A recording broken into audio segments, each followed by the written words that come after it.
जाओ कब्रिस्तान कभी जाके देख लिया करो, कितनी कब्रें ऐसे लोगों से आबाद हैं कि जिनकी शादी के दिन करीब थे लेकिन निकाह के दूल्हा ना बन सके, कब्रिस्तान के दूल्हा बन के इधर आ गए हैं। कभी जाके कब्रिस्तान में कब्रों पे गौर किया करो, वो बैठी हुई कब्रें, वो टूटे हुए तख्ते शायद हमसे कुछ कहते हैं। आज हमने दुनिया के अंदर पैसे को कामयाबी का मैयार समझ रखा है। हर मरने वाले की खबर सिर्फ एक खबर समझ के नजरअंदाज कर देते हैं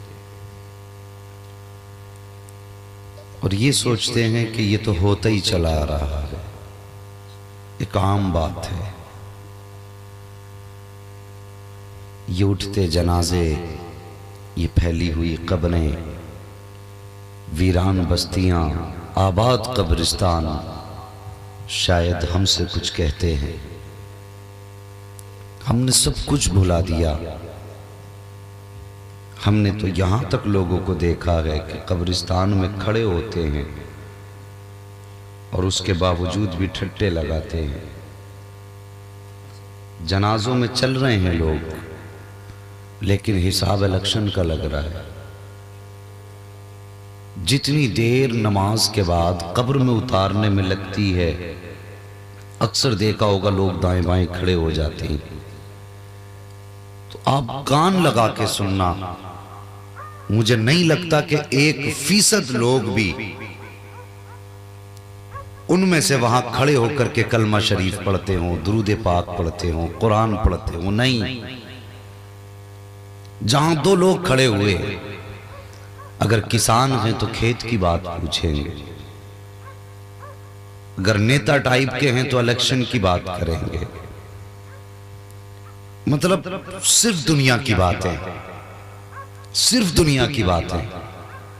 हमारे दिल इतने सियाह हो गए, हम कब्रिस्तान के अंदर जाकर भी अपना अंजाम भूल जाते हैं।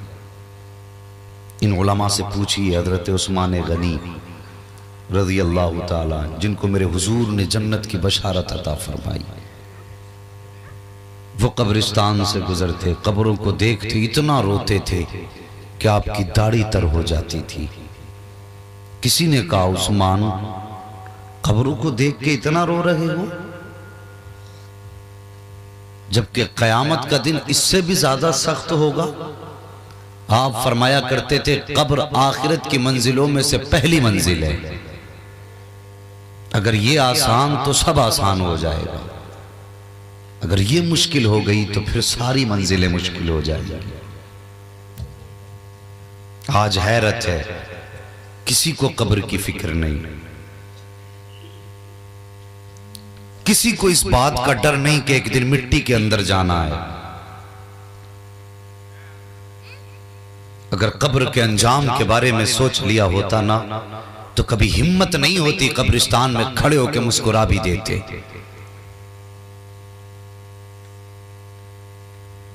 इतनी हिम्मत नहीं थी कि जरा सी आप अपनी आखिरत को भूल जाते, लेकिन दिल सियाह होते जा रहे हैं। हम सोचते हैं ये सिर्फ दुनिया का निजाम है, एक आता है दूसरा जाता है, हम भी अपनी जिंदगी जी के चले जाएंगे। वो किसी ने कहा नहीं था कि सामान 100 बरस का है, पल की खबर नहीं। क्या क्या इंतजाम हमने ना किए। अभी मौसम आया नहीं है, जाकर के देखो कि आदमियों ने सर्दी की तैयारी शुरू कर दी है। सर्दी गुजरेगी नहीं कि गर्मी की तैयारी बंदा शुरू कर देता है। हम इतने अक्लमंद हैं कि मौसम आने से पहले सर्दी के लिए तैयार हैं, तो फिर मौत से पहले हम कब्र की तैयारी कितनी करते हैं। सोचिए, अगर किसी से कहा जाए ना भाई कुछ फिक्र करो, अब तो बाल भी सफेद हो गए, तो कह रहे जो देखा जाएगा, जब मौत का वक्त आएगा तब देख लिया जाएगा। क्यों अभी वक्त नहीं आया? क्या नहीं कहते अभी तो जवान हूं। तेरे जहन में ये बात किसने डाल दी कि जवानी में मौत नहीं आती? क्या बचपन में लोगों के जनाजे नहीं उठते?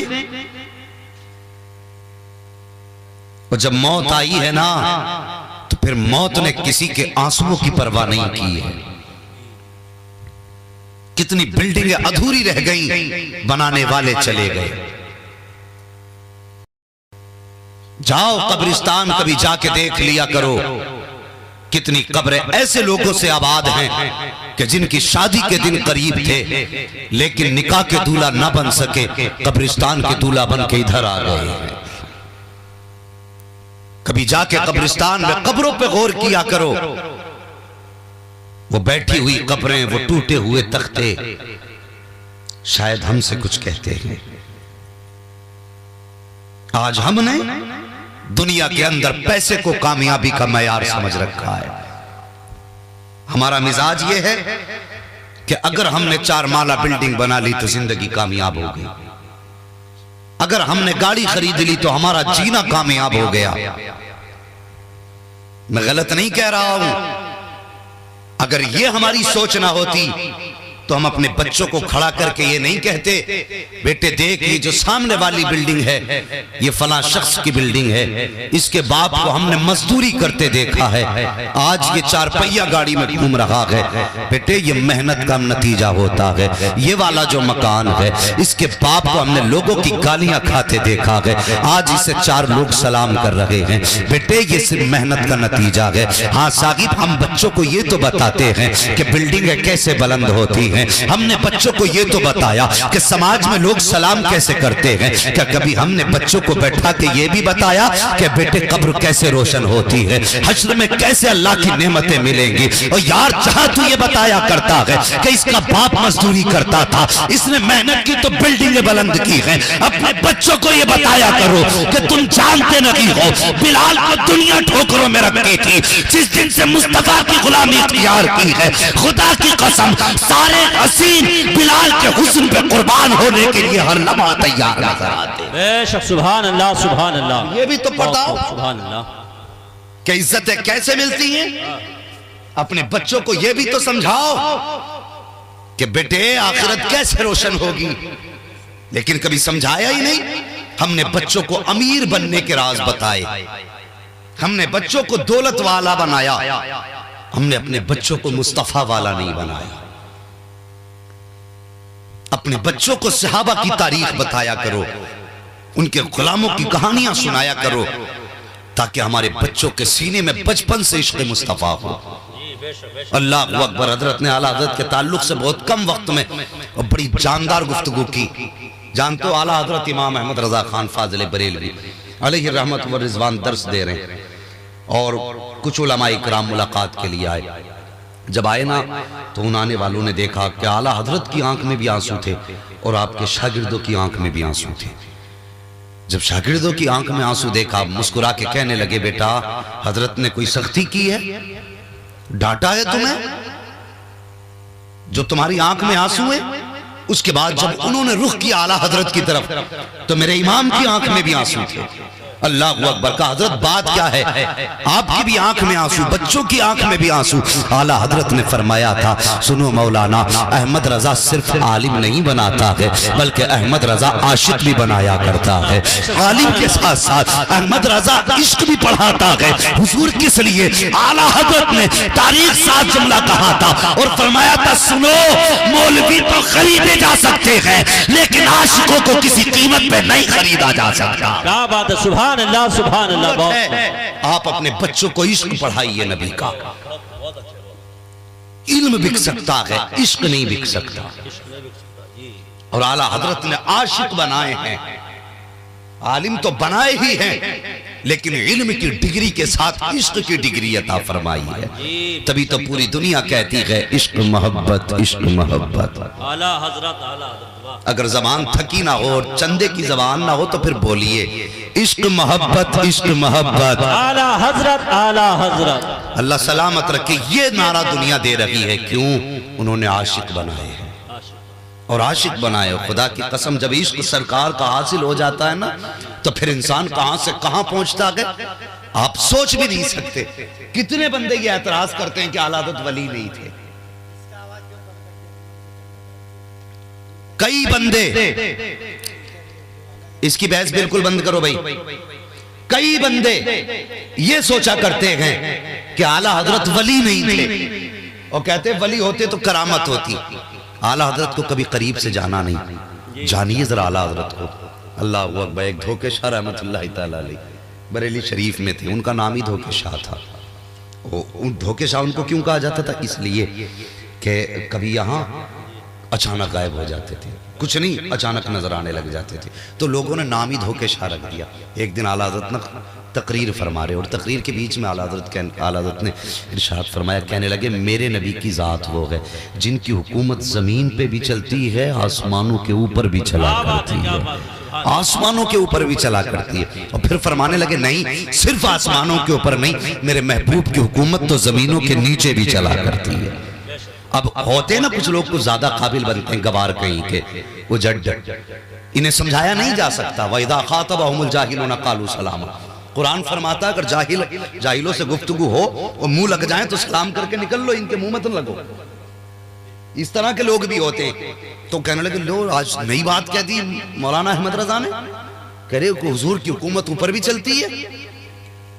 इत्तेफाक से उन लोगों की मुलाकात धोखे शाह रहमतुल्लाह तआला अलैह से हो गई, और ये भी वक्त के मजजूब थे, और बहुत बड़े मजजूब थे, साहिब करामत थे ये। जब लोगों की मुलाकात हुई, कहने लगे हजरत एक बात कहनी है। कहा कहो क्या बात है? कहने लगे वो जो मौलवी अहमद रजा हैं वो ये कहते हैं हुजूर की हुकूमत जमीन पे भी चलती है, आसमानों के ऊपर भी चलती है। उन्होंने कहा अच्छा, और उसके बाद आपने जो था ना यूं आंखें बंद की, और बंद करने के बाद यूं देखा, देखने के बाद आप कहने लगे कि नहीं हुजूर की हुकूमत सिर्फ जमीन पे चलती है, आसमानों पे नहीं चला करती। अल्लाह अकबर। मुखालिफीन को क्या था, इतना शोशा काफी था। लो एक आदमी मिल गया जो अहमद रजा के खिलाफ बोलने के लिए तैयार है और वक्त का वली है।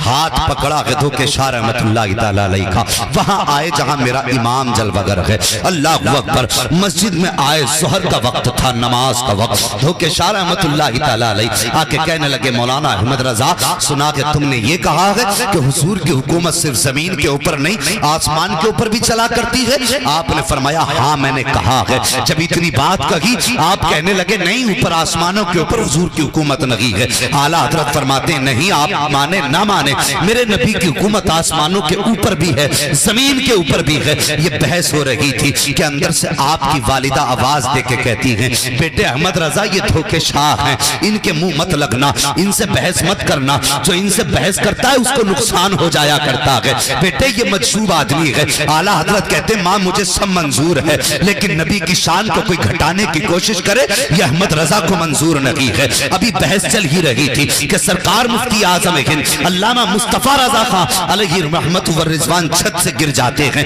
जैसी छत से गिरे हैं माँ की चीख निकल गई। माँ ने कहा बेटे अहमद रजा मैंने पहले कहा था धोखे शाह के मुंह नहीं लगा करते, देख हो गया ना नुकसान, बेटा गिर गया छत से तुम्हारा।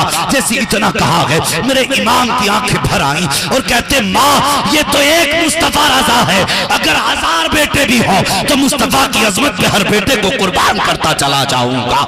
ये कह के आपने कहा था तो कि शाह में ये मानने को तैयार नहीं है, मैं तैयार नहीं हूँ। मेरे नबी वो हैं जिनकी हुकूमत जमीन पे भी चलती है आसमान पर भी चलती है। अभी ये बात चल ही रही थी कि इतने में मुस्तफा रजा उठे, आला हजरत के बेटे मुफ्ती आजम हिंद उठने के बाद कपड़े झाड़े, झाड़ने के बाद बाप के पीछे आए, कमर पे हाथ रख के कहने लगे अब्बा जी डटे रहिए, मुस्तफा रजा बिल्कुल सलामत है, मुझे कोई चोट न लगी है। अल्लाह अकबर। मेरे इमाम कहते हैं धोखे शाह मैं मानने के लिए तैयार नहीं हूँ, बल्कि तुम मानो कि मेरे नबी की हुकूमत जमीन पर भी है आसमान पर भी है। बहस होती रही। नाराजगी के बाद जब धोखे शाह वापस चले गए आला हजरत अपने काम में लग गए। फिर जब असर का वक्त आया है फिर धोखे शाह आ जाते हैं, फिर शोर मच गया धोखे शाह आए हैं, आज कोई मामला निपटेगा, आज कुछ बड़ा होने वाला है, ये फिर आ गए हैं। लेकिन जब आए हैं धोखे शाह खड़े होकर कहते हैं अहमद रजा मैंने देख लिया है जो तुम कह रहे थे वही सच है, जो मैं कह रहा था वो गलत था। जब ये कह के वापस गए हैं आला हजरत मुस्कुराए और बड़ा तारीख साथ जुमला कहा था। सुने वो लोग जो कहते आला हजरत वली नहीं है, आला हजरत फरमाते हैं लोगों अहमद रजा को खुदा ने ये शान अता फरमाई है कि अगर लोगों के रुतबे नीचे होते हैं अहमद रजा हाथ पकड़ के रुतबे बुलंद कर दिया करता। शान है आला हजरत की, और तुम कहते हो वली नहीं, मैं कहता हूँ वली बनाते हैं आला हजरत। बनाते हैं बेशक, सुभान अल्लाह। का हजरत क्या हुआ, ये पहले इनकार कर रहे थे, अब इकरार। आला हजरत ने फरमाया जब ये आए थे तो इनको अल्लाह ने इतनी शान दी थी कि ये सिर्फ आसमानों तक देख सकते थे, और जब ये वापस गए मैंने हाथ उठा दिए, मैंने कहा या अल्लाह धोखे शाह को वो नहीं नजर आ रहा जो अहमद रजा देख रहा है। क्या बात, क्या बात। या अल्लाह धोखे शाह को इतनी वुसअत दे इनकी बसारत और बसीरत में कि ये भी वो देखे जो अहमद रजा देख रहा है। सुभान अल्लाह। आला हज़रत के इतने जुमले की देर थी, अल्लाह ने उनका रुतबा और बुलंद कर दिया। पहले सिर्फ आसमानों तक रसाई थी, जब इमाम ने दुआ कर दी तो आसमानों के ऊपर कभी धोखे शाह को नजर आने लग गया। ये आला हज़रत की जात है। अल्लाह अकबर। बस कहाँ खोले हैं गेसू यार ने, खुशबू कहाँ तक है। हाँ भाई, इश्क करो हुजूर से, बच्चों को हुजूर का इश्क सिखाओ। अमीर बहुत आसान है बनना, लेकिन बड़ा मुश्किल है मुस्तफ़ा का आशिक बनना। हमें अपने बच्चों के दिमाग में ये सोच और ये फिक्र पैदा करनी है कि इश्क कैसे हुजूर का हमारे सीनों में आएगा। सोचें आप अपने बारे में। अल्लाह अकबर। आज उठ रहे हैं जनाजे, लोगों के भीड़ होती है। अब तो कहानी बड़ी अजीब है, जब गरीब मर जाता है तो कोई कांधा देने के लिए भी आसानी से नहीं आता, और अमीर अगर मर जाता है ना तो लोग ढूंढ ढूंढ के पहुंचा करते हैं घर किधर है। वो यार जनाजों की भीड़ ये अजमतों के फैसले नहीं करेगी इतनी जल्दी। कभी कभी ऐसा होता है ना, कोई अल्लाह वाला अगर मर जाता है ना और 2-4 लोग दफन करके आते हैं, दुनिया गरीब समझ के नज़रअंदाज करती है, लेकिन कभी कभी उसका रुतबा रब की बारगाह में बड़ा बुलंद हुआ करता है। हाँ, ये ना सोचो कि साहब पैसा होगा तब लोग इज्जत करेंगे, दौलत होगी तब लोग एहतराम करेंगे। नहीं, खुदा की कसम, एहतराम तब होता है जब बंदा हुजूर के इश्क के दामन से लिपट जाता है। बेशक, सुभान अल्लाह। तब दुनिया इज्जतें देती है, तब दुनिया वक़ार की निगाह से देखती है। अल्लाह अकबर। बदलो अपनी सोच, बदलो अपनी फिक्र। ये बैठी है मेरे सामने मेरी कौम। अल्लाह अकबर। आज की मैंने एक खबर सुनी, कुछ मुसलमानों ने आपस में मुसलमानों को गाय काट के खेत में डाल के फंसा दिया। और यार कैसे कहते हो वो उसका दामन नहीं छोड़ेंगे। हम अपनों के गले काटने पे लगे और मौत की फिक्र नहीं हमें, अपने अपनों को जमीन में दबाने के चक्कर में है। अभी तो हम इंसान ना बन सके और मुसलमान कहने का हक किसने दे दिया। ये था इस्लाम। तकलीफ होती है जब इस तरह की खबरें मिलती हैं। मुसलमान मुसलमान को दबाने पे लगा, कुछ और ना मिल सका तो ये काम निकाले हमने। दुनिया हंस रही है हम पे, हम अपनों के गले खुद काट रहे हैं। हमारे दुश्मन हाथ पे हाथ रख के बैठे हैं और ये फैसले उन्होंने कर लिए हैं कि अब हमें इन्हें मारने की जरूरत नहीं, ये आपस में खुद कट के मर जाएंगे। ये हालात है हमारे।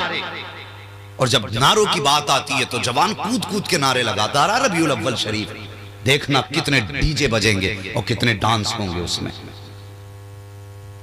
अल्लाह तौफीक दे तो जुलूस शराफत से निकालना मेरे हुजूर का। कई वीडियोस आप देखो पिछली उठा करके, शड्डे निकाल निकाल के जवान नाच रहा। सोचना चाहिए हम क्या कर रहे हैं यार। ये इश्क हमें यहां तो नहीं लेके जाता जिधर हम चल दिए। हम ऐसे डगर पे तो नहीं जाने वाले थे।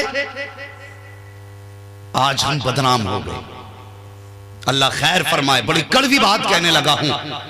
आज जिंदगी तो मुश्किल थी ही थी, लेकिन लोगों ने मरना उससे ज्यादा मुश्किल कर दिया। मरना उससे ज्यादा मुश्किल है। गरीब पहले जीने के बारे में सोचता था, मुश्किल होती थी जिंदगी, मौत को गले लगा लेता था। लेकिन आज जानता है कि जिंदगी तो जैसे तैसे कट जाएगी, लेकिन मर गया ना तो आज के ये फजूल खर्चे, 1.5 क्विंटल तीजों में चनों का पढ़ा जाना, 3-3, 4-4 भगोने बिरयानियों के बनने, मेरे बाद मेरे बच्चों पे क्या गुजरेगी। हाँ, मेरे समाज तूने क्या सितम ढाए हैं, कौन सा जुल्म न किया गया इस उम्मत पर। एक गाँव की कहानी है, नाम नहीं बताऊंगा, बाद में लोग शर्मिंदा होते सामने सामने आते तो। और हमारी कौम तो इतनी अच्छी है, नाम बता दो तो गांव के पीछे पड़ जाते हैं। लेकिन एक बात इशारतन बताता चलूंगा, एक बड़ा गरीब आदमी था, अभी की बात है महीना भर पहले की, अभी लॉकडाउन में एक शख्स का इंतकाल हो गया, गुर्बत का मारा वो इंसान मर तो गया। लोगों ने, समाज के लोगों ने, अल्लाह अकबर, ये बकरीद से पहली बात है, समाज के लोगों ने दबाव डाला उस पर और ये कहा था कि अगर 40वें में गांव को खाना नहीं खिलाएगा तो हम तेरा बाइकाट कर देंगे। उस गरीब पर क्या ना गुजरी होगी। आज ये समाज 40वें के खाने के लिए अपने भाई का बाइकाट करने के लिए तैयार है। और जरा सोचो तो सही,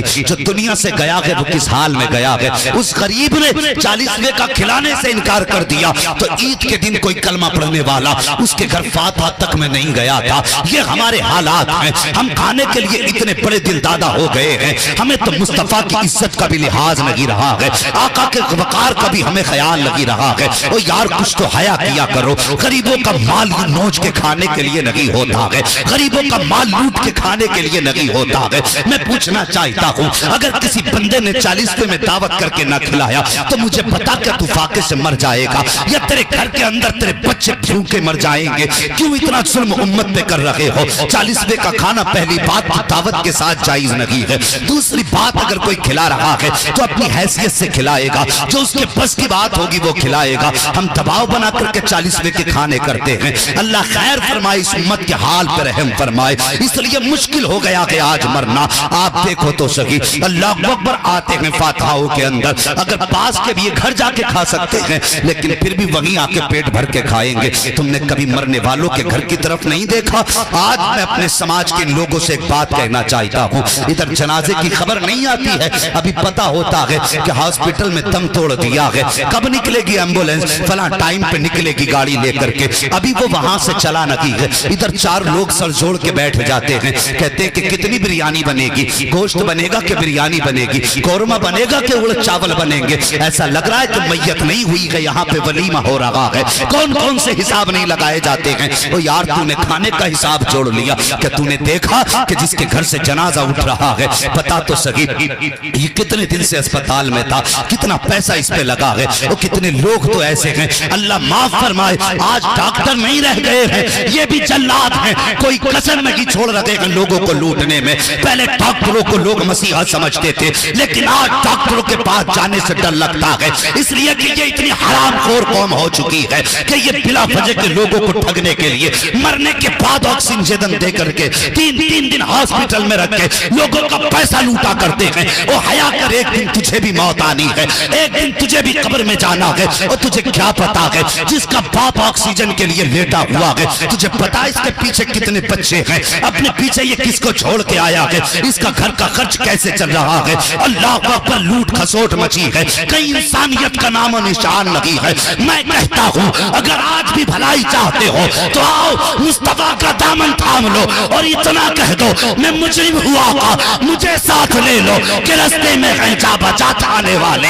अगर इतना कह दोगे तो खुदा की कसम तुम्हें किसी के आगे हाथ जोड़ने की जरूरत नहीं है। अगर मुस्तफा राजी हो गए तो समझो खुदा राजी हो जाए। नारे तकबीर, नारे रिसालत, नारे रिसालत, मसलके आला हजरत फैजान औलिया किराम हजरत अल्लामा मोहम्मद रजा साहिब क़िबला, नारे तकबीर, सुभान अल्लाह सुभान अल्लाह। लेकिन सबकी बात नहीं, कुछ ऐसे भी डॉक्टर्स हैं जो सिर्फ नबी की मोहब्बत में इलाज कर रहे हैं। जी बहुत हक़ बात। अगर आप मुझसे पूछेंगे मैं उनके नाम भी बताऊंगा, उनके पते भी बताऊंगा।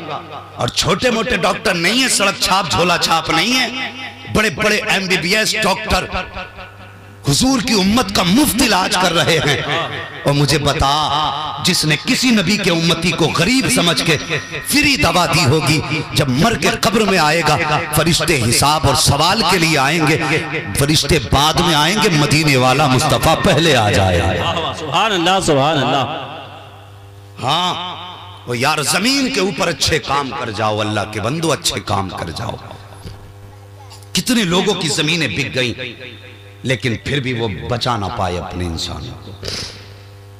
कई डॉक्टरों की ये रिपोर्टें हैं, बंदा गिरा, चोट लगी तो 3 दिन बेहोशी का इंजेक्शन देके ऑक्सीजन में रख रहे हैं, लूट के खा गए गरीब को। और चोट कुछ नहीं है, नशे का इंजेक्शन चल रहा डायरेक्ट, ताकि आंख खोल के अपना हाल ना बता दे। ये तबाहकारियां हैं। मैं कहता हूं अल्लाह महफूज रखे हॉस्पिटल से मुसलमान को। आमीन। और लोगों, अगर बीमारियां आए तो इन डाकुओं के पास मत जाना, वरना ये तुम्हारे गोश्त की बोटी बोटी बेच देंगे। अगर आफत आ जाए, किसी नेक कुरान के कारी के पास जाना, सूरे फातिहा की तिलावत पानी पे कराना और सुबह शाम पीना शुरू कर देना।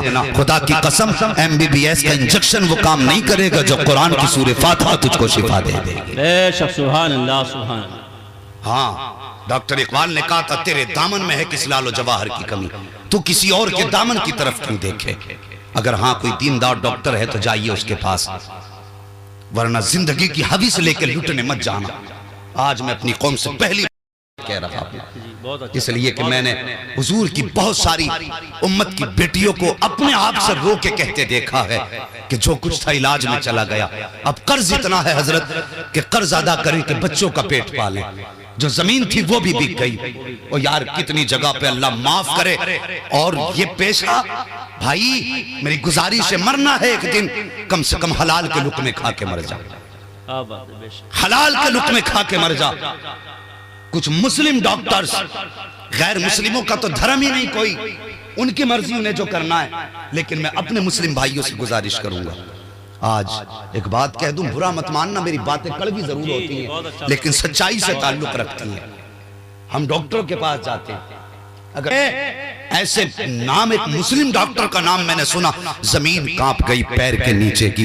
ऐसा लग रहा था जैसे कि बदन अब साथ न देगा। जानते हो कौन कौन सा जुर्म न करते ऐसे लोग। अल्लाह अकबर, पैसे लेकर के अगर शिकम में बच्चा, इन उलमा से पूछिए, 110, 120 दिन, 130 दिन बच्चा शिकम में हो जाता है, जिसमें जान पड़ जाती है, आजा बन जाते हैं। और मुझे बताओ, कुछ डॉक्टरों की यहाँ तक रिपोर्ट मिली है कि जो बच्चे दवाओं से पेट से खत्म नहीं होते, उनको पेट के अंदर ही कैंचियों से काट के निकाला जाता है। मुझे बता, जिसमें जान पड़ चुकी है, उसका पैर कटेगा तो उसकी चीख निकलेगी कि नहीं निकलेगी, उसका बाजू कटेगा तो उसे दर्द होगा कि नहीं होगा, उसके बदन के टुकड़े करके ये मुस्लिम डॉक्टर्स निकालते हैं। मुझे बताओ तो सही, क्या तुम्हें खुदा को मुंह नहीं दिखाना है? क्या तुम्हें मुस्तफा का सामना नहीं करना है? कभी सामने अपने बच्चे को बैठा और उसका एक पैर का एक उंगली काट के दिखा। अगर तू उसकी उंगली काट सकता है तो फिर मैं समझूंगा वाकई तेरा जिगर मजबूत है। अगर तुझे अपने बच्चे के पैर में लगने वाली सुई के दर्द का भी तुझे गवारा नहीं हो सकता, तो तुझे अधिकार किसने दिया है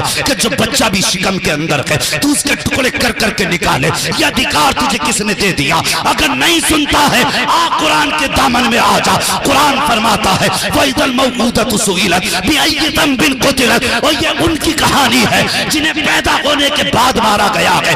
वो गिरबान पकड़ के पूछेंगे, बाबा मेरी खता क्या थी, मेरा कसूर क्या था जो कत्ल किया गया? और तूने जिसे पेट में काट दिया, जो अपना दर्द भी बयान न कर सका, जो खुल के रो न सका, जो अपनी आह भी तुझे सुना न सका, तूने उसे पेट के अंदर मार दिया। जब खुदा की बारगाह में आएगा तो पता कौन सा चेहरा लेकर के आएगा। रब तो ये फरमाता है, जो जमीन पर रहम नहीं करता, जमीन वालों पर रहम नहीं करता है, मैं भी उस पर रहम नहीं करूंगा। और ऐसे लोग जो बेगुनाहों को कत्ल करेंगे, कयामत के दिन खुदा खुद नहीं पूछेगा, बल्कि खुद मकतूल से कहा जाएगा, इससे अपना हिसाब खुद ले। अल्लाह अकबर। जिससे रब ने रहमत फेर ले, उसे बचाने के लिए कौन आएगा? उसे बख्शने के लिए कौन आएगा? मैं जानता हूँ साहिब, ये वजीफे अपनी जगह है, मैं जानता हूँ साहिब, ये चीजें अपनी जगह है, मुझे पता है शफाअत मुस्तफा अपनी जगह है। लेकिन सुन, अगर उनकी उम्मत को तुमने दुनिया में आने से पहले काटा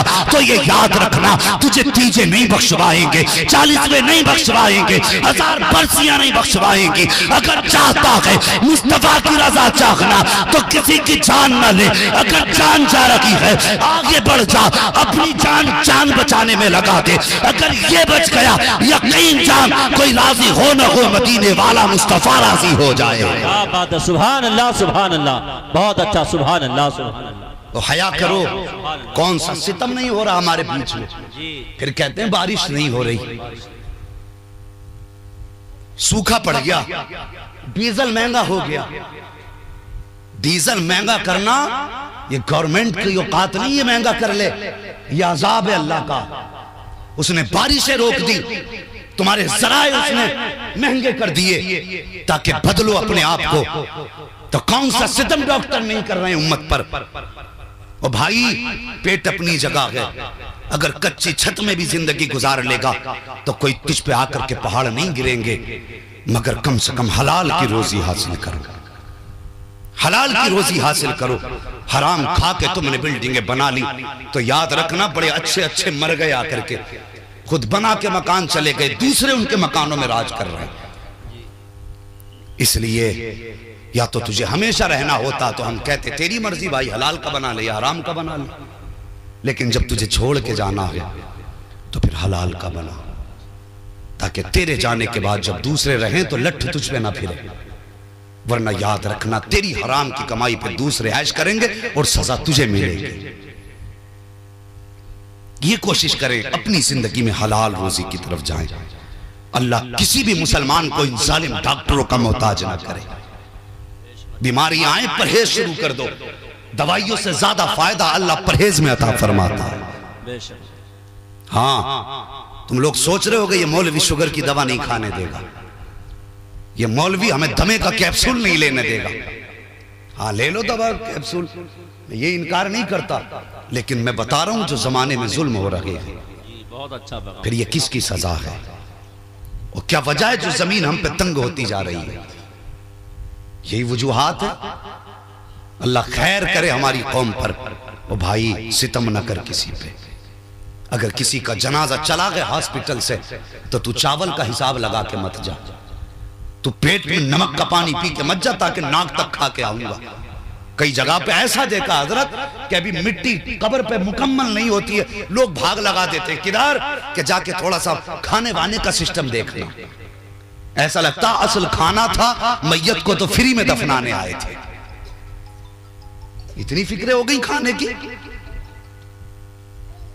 सोचो हमारी कौम के अंदर क्या नहीं है। अल्लाह अकबर। बड़े बूढ़ों को जिन्हें समझाना चाहिए तब वही चावल का हिसाब लगा रहे। 3 भगोनी बिरयानी बनेगी, चावल कहां से आएगा? उसके बाद अभी जनाजा नहीं आया, ओ यार उससे पूछ जिसने बाप खोया है, क्या उसके हलक से रोटी उतरेगी? जिसने जिंदगी की खुशियां खो दी हो, क्या वो पेट भर के खा पाएगा? जिसने बाप जैसी दौलत को खो दिया हो, और बिरयानी और गोश्त के हिसाब लगाने वाले, उससे पूछ वो बेवा जिंदगी कैसे गुजारेगी जिसकी जिंदगी की खुशियां शोहर के कफन के साथ बंध गई हो? कभी सोचा उनके बारे में? अगर हमने सोचा होता ना तो आज इस्लाम की शहजादियां गाड़ियों के तो रोड पर खड़े होकर के भीख ना मांगती। हम मजबूरी का फायदा उठाते हैं, मजबूरी का। हमारा इस्लाम तो इस बात की भी इजाजत नहीं देता अगर इसकी कीमत 50 रुपए है और बंदा मजबूरी में 40 की बेच रहा है, इस्लाम इजाजत नहीं देता मजबूरी में किसी को 10 रुपए का नुकसान दिया जाए। ये इस्लाम है। किसी की मजबूरी का नाजायज फायदा मत तो कर रह के ख्याल आता है। मुझे उम्मीद है मेरे जाने के बाद कुछ लोग कहेंगे इन मौलवियों को क्या पता दुनिया में क्या हो रहा है, ये तो अपनी अलग बनाते हैं। बेटे तुझसे ज्यादा मौलवी दुनिया को जानता है। तूने बाद में जाना, मौलवी ने पहले जाना है। ये दुनिया कहां है और कितनी है, फर्क इतना। मौलवी इंटरेस्ट नहीं रखता इन चीजों में। वरना मुझे बताइए क्या इनका मन नहीं है? ये कोट पैंट नहीं पहन सकते? ये मांग निकाल के चौराहों पे घूमने के इनके लिए कोई पैर काट देगा? ये दुनिया के लोगों में से नहीं है? क्या किसी ने मजबूरी में इनसे दाढ़ी रखाई है? नहीं, ये हुजूर ने ये लिबास पहनाया है। हम जानते हैं दुनिया कितने दिन की है, हमें पता है दुनिया की औकात क्या है। और खुदारा जबान को लगाम लगाना, उलमा का एहतराम करना। आज हमारे समाज के हालात देखो। मैंने कहा था एक हंगामा महशर हो तो भूलूं उसको, सैकड़ों बातों का रह रह के ख्याल आता है। मेरी तकरीर तबे यार को बेचैन करती है। सबब क्या है? वही कहता हूँ जो दिल पर गुजरती है। हाँ साकिब मेरे पास फोन आते हैं, लोग अपना दर्द दिल बयान करते हैं तो रोना आता है। फिर वही बात अपने समाज में रखता हूँ ताकि अल्लाह इस बीमारी को कुछ तो दूर फरमा दे हमारे बीच से। ये सोच के दर्द दिल आपके बीच में रखता हूँ। कितनी जगहों पे ऐसा हुआ है कि बच्चों के लिए कफन खरीदना मुश्किल होता है, इसलिए कि उनके सारा पैसा इलाज में लगा देते हैं, जायदाद बेच के इलाज में लगा दी, फिर भी 1,50,000 का कर्ज सर पे हो गया है। इस सब के बावजूद भी कफन खरीदना मुश्किल है। उसके बावजूद लोग आते हैं और आकर के कहते हैं साहब इतना बिरयानी के जरिए, अब भी तू कहता है इसमें इतना गोश्त होना चाहिए, इतने मसाले होने चाहिए, और यार इस पेट का भरना क्या है। पहले के लोग सूखी रोटी से भर लेते थे, आज तुझे मैयत की रोटी में चटाके सूझ रहे हैं, उसमें भी तुझे जायका चाहिए। और उससे पूछ जो घर में सफेद दुपट्टा ओढ़ के बैठ गई है, उसके दिल पे आज के बाद क्या गुजरेगी। उसके घर के कोने में जाके देख, किसी कोने में बैठ करके बेटी आंसू बहा रही होगी, उस बेटी से पूछ उसके दिल पे क्या गुजरी है। जिसने बाप खो दिया है उस बेटे से पूछ उसके दिल पे क्या गुजर रही है, जिसकी हसरत बाप के जनाजे के साथ उठ जाएगी। और हमें हुआ क्या है, हम तो चाहते हैं अगर होटलों में भी तो जाकर के यूं मेज को देखते हैं, उसके बाद बच्चे को आवाज देते हैं, कहते बेटे जरा इधर आ। बच्चे को बुलाने के बाद कहते तुझे दिखाई नहीं दिया, ये टेबल साफ नहीं किया, ये मेज साफ नहीं किया। वहां जाके खसा भी दिखाता है, चाहे इसके घर के अंदर चूहे अजान दे रहे हो, वहां जाके सेठ की पूंछ बनता है, कहता ये गंदा है, ये साफ ना किया। और तूने इतना कह लिया, अपनी खसा भी दिखा दी, लेकिन तुझे पता है तूने जिस बच्चे को आवाज दी है, कभी पूछना बेटे ये उम्र तो तेरी पढ़ाई की उम्र थी, ये उम्र तेरी तालीम की उम्र थी, इस उम्र में तेरे पास किताबें होनी चाहिए थी, इस उम्र में तेरे हाथ में कलम होना चाहिए था। आखिर मेरे बेटे बता तो सही, इस उम्र में तूने आके होटल में काम क्यों किया है। और ये कह के देखना उसकी आंखों में झांक के वो बच्चा कहेगा मैं भी चाहता था स्कूल जाता, मैं भी चाहता था मदरसे में तालीम हासिल करता, मेरी भी ख्वाहिश थी कि मेरे हाथ में कलम होता, मैं भी ये चाहता था कि किसी के झूठे बर्तन न धोऊं। लेकिन जिस दिन बाप का जनाजा उठा, मेरी माँ ने कहा बेटे बस्ता रख दे, अब तेरी उम्र पढ़ने की नहीं रह गई है, देख बहन बड़ी हो गई है, अगर ये घर से बाहर जाएगी हमारी इज्जत चली जाएगी, इसलिए लखते जिगर जा कहीं जाके काम तलाश कर, ताकि तेरी बहन को और मुझे इज्जत से घर में बैठ के रोटी मिल सके। वो बच्चा तुझे बताएगा मैं भी पढ़ना चाहता था, लेकिन यतीमी के दाग ने मुझे मजदूरी पे मजबूर किया है।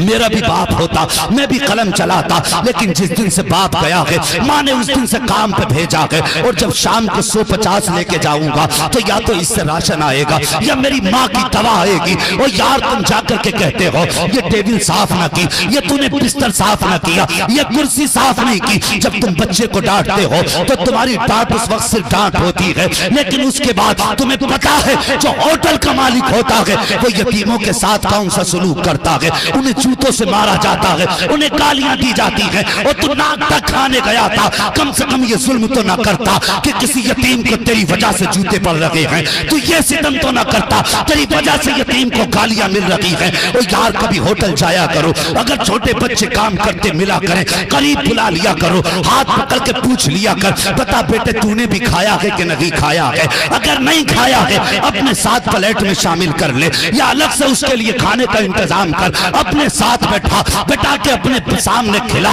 और उसके बाद चलते वक्त अपनी जेब से 150 निकाल, और तू तो 500 का खा के चला गया, क्या फर्क पड़ा तेरी जेब पर। अगर तू 100 रुपए निकाल के यतीम की जेब में डाल दे, सर पे प्यार से हाथ रख दे और दुआएं दे के चला जा, खुदा की कसम जब शाम को बच्चा वापस जाएगा माँ के हाथ में जाकर हर दिन से ज्यादा पैसा देगा। माँ पूछेगी बेटे तेरी मजदूरी तो 100 रुपए थी, बताइए आज 200 कहाँ से लाया है। यतीम बच्चा रोएगा, कहेगा माँ बाप तो न था, लेकिन एक बाप का जैसा प्यार लेकर के आया था। जब उसने सर पे हाथ रखा था तो ऐसा लग रहा था जैसे बाप ने शफकत से हाथ रख दिया है। अल्लाह अकबर, कहेगा माँ वो प्यार भी दे के गया है, पैसा भी दे के गया है, और तुझे पता भी नहीं है, तू सोच भी नहीं सकता। जब बेवा ये जुमला सुनेगी खुशी में हाथ उठ जाएंगे और कहेगी या अल्लाह जिसने मेरे बेटे को खुशियां लौटा दी हैं उसकी नस्लों को आबाद कर दे। खुदा की कसम अभी हाथ नीचे नहीं आएंगे, खुदा की रहमतें तेरे घर में पहले उतार दी जाएंगी। सोचो कितना बड़ा भाव है यतीमी का, कितना दर्द होता है उन लोगों को जीने में जिनके सर से बाप का साया उठ जाता है। ऐसा समाज अगर आपको मिले, अल्लाह तौफीक दे, अगर नए जूते लेने जा रहे हो और यतीम नजर आ जाए तो मारो गोली जूते को, जेब में हाथ डाल, यतीम की जेब में पैसा डाल दे। खुदा की कसम, यहां यतीम की वजह से तू टूटी चप्पल पहन, फिर देख जब पुलसराज से गुजरेगा तो अल्लाह के फरिश्ते अपने पर बिछा देंगे। करना ऐसे काम, लेकिन है क्या, हालात क्या है, गौर कीजिए। ये समाज है हमारा, ये बैठे हमारे भाई लोग सामने, अल्लाह भला करे, सबकी नस्लें अल्लाह आबाद रखे और सबकी उम्र में बेपनाह बरकत अता फरमाए। जरा मोहब्बत से कह दो या रसूल अल्लाह। इतने खामोश लोग, मैं समझता हूं कि यकीनन आप ध्यान से सुन रहे हैं, और मैं इस चीज का आदी भी नहीं हूं कि आप शोर मचाएं मुझे मजा आए। मजा तुम्हारे शोर से नहीं लेना, मजा तो तब आएगा जब मुस्तफा मुस्कुरा के कह देंगे आ जाओ। जब दुनिया सो रही थी तुम बैठ के मेरे मदीने वाले मेरी बातें, मेरी गलियों की बातें, मेरे शहर की बातें कर रहे थे, अल्लाह अकबर, तब मजा आएगा। आज कोई मजा नहीं है। हाँ, गौर से सुनना हमारे समाज में क्या नहीं हो रहा है आज। अल्लाह अकबर, देखे होंगे आपने, अक्सर जब कोई बच्चा यतीम होता है तो हमारे समाज में लोग होते हैं, कुछ अलग तरह के लोग होते, तो वो उनका भतीजा लगता है रिश्ते में। जो यतीम हुआ है भतीजा, सगा भाई दुनिया से गया, तो तीजे तक तो भतीजों को अपने सीने से लगा के रखते, कहते नहीं नहीं बेटे उदास ना होना, बाप नहीं तो क्या हुआ, हम हैं तुम्हारे साथ। तीजे तक बड़ा प्यार देंगे, क्योंकि तीजे तक अक्सर मेहमान आते जाते रहते हैं, आते जाते रहते ना 3 दिन तक, तो लोग तो दिखाने के लिए भतीजों को सीने से लगा के रखे, और 3 दिन के बाद फिर भूल जाता है कि मेरा भतीजा किधर है, मेरी बेवा भाभी कहां है। फिर अपनी मस्तियों में मस्त हो जाता, चूर हो जाता अपनी खुशियों में, और उसके बाद क्या करता है फिर, अल्लाह अकबर, फिर अपने घर में गोश्त की खुशबुएं आ रही हैं। उधर यतीम के घर ईद के दिन भी गोश्त नहीं है। ये हमारा समाज है, ईद के दिन भी गोश्त नहीं है। अगर किस्मत से बकरा इसने काट लिया तो ये नहीं देखेगा कि मोहल्ले में गरीब कौन है, कौन ऐसा जिसने जिंदगी में कभी बकरा नहीं खाया होगा महंगे की वजह से, ये नहीं, ये देखेगा वो कौन लोग हैं जो हर 8वें दिन बकरा खाते हैं, उसके यहां भेजता बोटी छांट के, जो हर 8वें दिन बकरा खा रहा है। और यार जो खा रहा है उसको तो अल्लाह दे ही रहा, कम से कम आज उसके दस्तरखान पे बकरा भेज दे जिसने कभी खाया ही ना हो। फिर देख अल्लाह की रहमतें कैसे उतरती हैं। तो हम दुनिया को खिला देते, उस दिन भतीजे भूल जाते हैं। होगा कोई रिश्तेदार, और कितनी बार ऐसा भी होता भाई, कितनी बार ऐसा होता है, अगर अपना बच्चा कोई अच्छी चीज खा रहा है या गोश्त खा रहा है या अच्छा खाना खा रहा है, और भतीजा अगर यतीम सामने से आ गया, इशारा करके कहता अंदर चला जाओ, वो देख तेरा भतीजा भाई आ रहा है, उसकी नजर लग जाएगी, ये कह के अपने बच्चों को अंदर डाला जाता, चाहिए इसके सामने मत खा, हटना यहां से, वो देख लेगा। ओ भाई, कयामत की निशानियां पूछने वालों, अगर यतीम भतीजों की नियत पड़ने लग जाए खाने पे, तो समझ लेना कयामत सर पे आ चुकी है। आज कहां गया वो प्यार जो रिश्तेदारों को दिखा के बड़े बड़े दावे किए थे? कहां है वो मोहब्बत जो रिश्तेदारों को दिखा करके बड़े बड़े लंबे लंबे नगमे आलाप रहा था कि नहीं खुद फाके रह लूंगा, अपने भाई के बच्चों को नहीं फाके से सोने दूंगा। एक बार भी पूछा जाके कि तुम्हारे घर से आज धुआं क्यों नहीं उठा, तुम्हारे घर से आज घर के खाने की खुशबू क्यों नहीं आई? पूछा कभी? ओ यार, हम उस समाज में रह रहे हैं आज जिसके अमीर चचाओं ने गरीब भतीजियों का जीना हराम कर दिया। एक ही खानदान में 2 भाई होते, अगर एक को अल्लाह ने दौलत दे दी है तो अपने बेटी की जहेज में 4 पहिया दे रहा है। तू 4 पहिया दे रहा, पलट के भी तो देख तेरे पड़ोस में तेरी भतीजी गरीब बैठी है, क्या उसके बाप की भी औकात है वो 4 पहिया दे सके? अगर देगा तो कहां से देगा? तू अपनी नामवरी के लिए अपनी भतीजी का जीना हराम कर रहा है। अगर तुझे पता है ना तेरी भतीजी गरीब है और तुझे पैसे वाला अल्लाह ने बनाया है, 4 पहिया ना दे, 2 पहिया अपनी बेटी को भी दे दे, 2 पहिया गरीब भतीजी के लिए भी इंतजाम कर दे। ये क्यों नहीं करते हम? ऐसा मौलवी आ जाए जो 100 रुपए लेके जन्नत का टिकट बांट जाए, मौलवी के बाप की ये जन्नत जो तू ले लेगा। करो अमल से जिंदगी बनती है, अमल जरूरी है। अगर अमल नहीं तो ख्याली ख्वाब मत देखो। दुआएं बड़ी बात है, सवाब की महफिलें भी बड़ी हैं, लेकिन ये ऐसे काम है कोई दुआ करे ना करे, खुदा की कसम तू कब्र में बाद में पहुंचेगा। अगर तूने किसी गरीब को निभाया है ना तो तू कब्र में बाद में पहुंचेगा, तेरी कब्र को जन्नत की क्यारी पहले बना दिया जाएगा। काम अच्छे कर जाओ अपने जीते जी। कितने जुल्म करते हैं हम अपने समाज पे, हम अपनों के ही ना हो सके तो हम गैरों के क्या होंगे। लोग हमसे कहते हुजूर यहां बैठोगे, ये कूलर लगा दे, ये एसी लगा दे। अब 1 घंटे के लिए आया ये मौलवी, इसके लिए क्या क्या लगागा। मैं कहता हूं मौलवी 5 मिनट गर्मी में ठीक, लेकिन कम से कम अपने पड़ोस में रहने वाले अपने सगे गरीब भाई का भी तो ख्याल कर लिया। हमें इसकी मत परवाह नहीं है, हमें नामवरी की परवाह है, शोहरत चाहिए। लोग जाने के बाद हमारा समाज तो चंदे भी वहां देता है जहां ऐलान 6 बार किया जाता हो, जहां गले में हार डाले जाते हो। 5000 दिए प्रधान ने, आओ लगाओ नारा प्रधान के नाम का। नारा प्रधान के बाप का हो गया, सदा नारा मुस्तफा का था और कयामत तक नारा सिर्फ मेरे मुस्तफा ही का लगता रहेगा। किसी को खुश करने के लिए उसके नाम के नारे ना लगा। अगर जिंदगी भर नारा लगाना है तो आमीना के लाल का नारा लगा। बेशक सुभान अल्लाह। तो पैसा भी वहां दे रहा जाके जहां पे नारे लग रहे हैं, इस्तकबाल हो रहा है। कभी उन मदरसों को भी देख लिया करो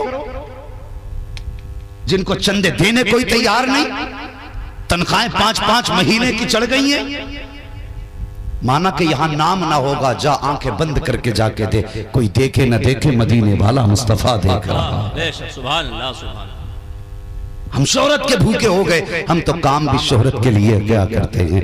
हाँ भाई, गरीब भतीजियों का भी ख्याल कर लिया करो। अगर अपनी बेटी के लिए आलीशान जहेज का इंतजाम किया गया तो कम से कम भतीजी के लिए भी आधा पैसा तकसीम करके गरीब भतीजी की रुखसती का इंतजाम कर दे। अगर यतीम भतीजी तेरे सामने है तो जितना प्यार अपनी बेटी से करता है उतना प्यार यतीम भतीजी से भी कर लिया कर। वरना याद रख, तू नहीं जानता है जब कोई बंदा दुनिया से चला जाता है और फिर उसके अपनों की जिंदगी में कोई खुशी का दिन आता है तो उसे अपने बहुत याद आया करते हैं, अपने बहुत याद आया करते हैं। तुम जानते हो साहिब, जब मेरे हुजूर ने अपनी बेटी हजरत फातिमा ज़हरा को रुखसत किया था, तुम नहीं जानते, हजरत उम्मे सलमा से मेरे हुजूर ने फरमाया था, उम्मे सलमा घर में अगर कोई चादर हो तो लाओ, कोई नई सी चादर हो तो लाओ। हुजूर किस लिए का, आज मुझे अपनी बेटी को रुखसत करके अली की चौखट पे भेजना है। हजरत उम्मे सलमा गई हैं और जाने के बाद आप गई आई हैं वापस। उसके बाद खड़े होकर कहती हैं, हुजूर घर में तो कोई नई चादर नहीं मिली, का कोई पुरानी चादर होगी वही लेके आओ। कहती हाँ हुजूर ये मेरे पास एक चादर है। हुजूर ने उस चादर को लिया है। जानते हो 17 पैबंद चादर में लगे थे। मेरे नबी ने बेटी के सर पे चादर डाली, अल्लाह अकबर। उसके बाद कहा था, फातिमा ये 17 पैबंदों वाली चादर कबूल कर ले, मैं वादा करता हूँ कयामत के दिन जन्नती औरतों की सरदारी का ताज अपने हाथों से पहनाऊंगा। ये कह के मुस्तफा ने बेटी के सर पे 17 पैबंदों वाली चादर रखी है। उसके बाद हुजूर बाहर चले गए। थोड़ी देर के बाद पता चला, या रसूल अल्लाह का जी का आपकी बेटी फातिमा बड़ी बेकरार है, बहुत ज्यादा रो रही है। सबने छुपाया है, चुप नहीं रही है। मेरे हुजूर ने इतना सुना, दौड़ के आ जाते हैं, आए सज्जदा फातिमा के करीब और कहा था, बेटी क्या बात है, क्यों रो रही हो। जैसी इतनी बात कही है, मेरे हुजूर के सामने नबी की शहजादी खड़ी है। हजरत फातिमा ज़हरा ने कहा था, बाबा आज मुझे माँ खदीजतुल कुबरा की याद आ गई है। मैं ये सोच रही हूँ, काश अगर माँ खदीजा होती तो जब बेटियां रुखसत होती हैं तो माएँ माथा चूम के दुआएं दिया करती हैं, नसीहत भी किया करती हैं। लेकिन आज फातिमा जा रही है, दुआ देने वाली माँ नजर नहीं आ रही है। इतनी बात मेरे नबी ने सुनी है। हाँ, जवाब जो कायनात को दिलासा देने आया था, उस नबी के ज़ब्त के बंधन टूट गए, सब्र का पैमाना छलक गया। मेरे हुजूर की आंखें बरसने लग गई। बेटी को सीने से लगाया और लगा के कहा था, फातिमा कहां से लाऊं खदीजतुल कुबरा, तुम्हारी माँ जब दुनिया से गई थी मेरे हाथ में तुम्हारा हाथ दे के गई थी और कहा था, या रसूल अल्लाह मेरी बेटी को कभी रोने मत देना। मेरे आका ने कहा था, ए फातिमा मुझसे खदीजा ने वादा किया था मेरी बेटी को किसी चीज की कमी महसूस मत होने देना। ए फातिमा सारी जिंदगी मैंने तुझे बाप का प्यार भी दिया है, मैंने तुझे माँ का प्यार भी दिया है, लेकिन आज कहां से लाऊं खदीजतुल कुबरा। ये कह के बेटी के सर पे हाथ रखा था और रखने के बाद कहा था, ए फातिमा जैसे आज तक तुझे मोहम्मद ने माँ का प्यार दिया है, आज उसी तरह माँ की दुआओं की तरह मोहम्मद तुझे दुआओं के साए में रुखसत कर रहा है। अल्लाह अकबर। और साहिब जब अपने चले जाते हैं तो बड़े याद आया करते हैं, इसलिए अगर पड़ोस में कोई यतीम गरीब है, कोई अपना भतीजा या भतीजी यतीम है और तेरी बेटी दुल्हन बने तो तेरी भतीजी को यह ख्याल नहीं आना चाहिए, काश आज मेरा बाप होता तो मेरे हाथ भी मेहंदी से रंगीन होते, आज मेरा बाप होता तो आज मेरे भी दरवाजे पे बारात आती, कोई मेरी जिंदगी का हिस्सा बन चुका होता। अगर तेरे होते हुए भतीजी के दिल में यह ख्याल आया, फिर लानत है ऐसी जिंदगी पर कि तेरी बेटी 10,000 का जोड़ा पहने और गरीब भतीजी एक नए जोड़े को तरस जाए। और यार अपनी बेटी को 500 का पहना दे, गरीब भतीजी को 1000 का पहना दे, कोई राजी हो ना हो, लेकिन यकीन जान कोई राजी ना भी होगा तो नबी की फातिमा तुझसे राजी हो जाए। अल्लाह। नारे तकबीर, नारे रिसालत, नारे रिसालत, मसलके आला हजरत, नारे तकबीर। सुभान अल्लाह, सुभान अल्लाह। मेहरबानी करो मुसलमान बनो यार, मुसलमान बनो। तुम कहोगे कलमा पढ़ते हैं, मैं ये बात नहीं कहता, सही बात ये है कि आशिक बनो, आशिक बनो। खुदा की कसम तू 10,000 का दस्तरखान पे अपने लिए खाना सजा, पूरे हिंदुस्तान की हर वैरायटी अपने दस्तरखान पे रख और फिर खा के नाक तक उठ, मजा नहीं आएगा। लेकिन अगर सिर्फ तेरे आगे गोश्त की 2 बोटी रखी हो और तेरे आगे कुछ ना हो और सामने गरीब बहन रहती है, ये गरीब भतीजी सामने है, वो अपने आगे का खाना ले जा और खुद ना खा, उस गरीब को खिला। खुदा की कसम जब तेरा गरीब भाई बहन भतीजा उस खाने को खा के मुस्कुराएगा ना तो 10,000 का खाना खा के तुझे वो सुकून नहीं मिलेगा जो 2 बोटी गरीब को खिलाने के बाद अल्लाह तुझे सुकून अता फरमाएगा। फिर देखो मजे कितने आते हैं, अपने आगे कभी कभी खिला के देखो। करेंगे ना इंशाअल्लाह, बोलो इंशाअल्लाह। और डंडी मारने तो नहीं बैठे यहाँ पे, अगर मजे लेने आए तो उठ के चले जाओ। मुझे सिर्फ वही लोग अच्छे लगते हैं जो हुजूर की बातों को अमल की नीयत से सुना करते हैं। हम तो मजमे के भी आशिक नहीं है कि मजमा हो नारे लगे, अरे जेब में रख यार नारे, कम से कम वो तो सुन ले जो हम कहने आए। कई बार ऐसा होता बात पूरी नहीं होती, नारे लग गए, नहीं सही पता क्यों लगा, ना सही पता क्यों लगाया। मेहरबानी करो बात को यहां लाने की कोशिश किया करो, दिल पे लिखा करो। और यार एक बात और कह के चला जाऊं, हम लोग ज्यादातर ना जिंदगी बेटों पे लुटाते हैं, बेटियों पे भी लुटाया करो। बाप चला जाता है ना, तुमने देखे होंगे उठते जनाजे, कुछ देर बेटा रोता है बाप के जनाजे पे, कुछ देर, उसके बाद वो आंसू पोंछ लेता है। सिगरेट पीने वाला तो सिगरेट पी रहा है, मसाला खाने वाला है तो बाहर खा के मसाला डाल के खड़ा, हिसाब लगा रहा, पान वो तख्ते कहाँ से आएंगे, ये कहाँ से आएगा, वो उठ के खड़ा, कदम रो लिया थोड़ी देर। लेकिन तुमने देखा होगा जब बाप का जनाजा घर में पड़ा हो ना और बेटियां जब आके बैठ जाती हैं तो जब तक जनाजा घर से चला नहीं जाता है बाप के जनाजे से बेटियां उठा नहीं करती। और उठते हैं ना जनाजे, कभी देखना बेटियां बाप के जनाजे के साथ भागती हैं, उन्हें ऐसा लगता है जैसे जीने का मकसद खत्म हो गया, और रो के कहती है जाने वालों सिर्फ बाप का जनाजा क्यों लेके जा रहे हो, हमें भी ले जाके बाप के जनाजे के साथ दफन कर दो। ये बेटियों का प्यार होता है। और बाप ही अगर जिंदा रह जाए ना तो फिर बेटियों की खैर नहीं है। बदलो अपने तरीके। अल्लाह अकबर साहिब, कभी कभी बेटे वो काम नहीं करते जो बेटियां काम कर जाती हैं। लग रहा होगा बुरा के ये तो हमारी बुराई करने बैठ गया, ये सच्चाई है। अगर आजमाया ना हो तो आजमा लेना। तुम्हारे बाप अगर परदेश में हो और तुम घर में सो रहे हो और बाप ये कह जाए कि रात को आ जाऊंगा, तो तू तो मोबाइल चलाते चलाते सो जाएगा।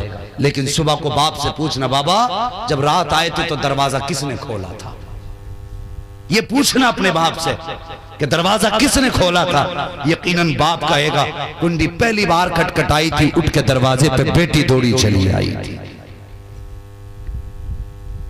ये बेटी होती है, अगर कोई नाम बगैर बताए चला जाए ना तो बेटियों को नींद नहीं आती है, बेटा चैन से सोता रहता है। ये हमारा प्यार है।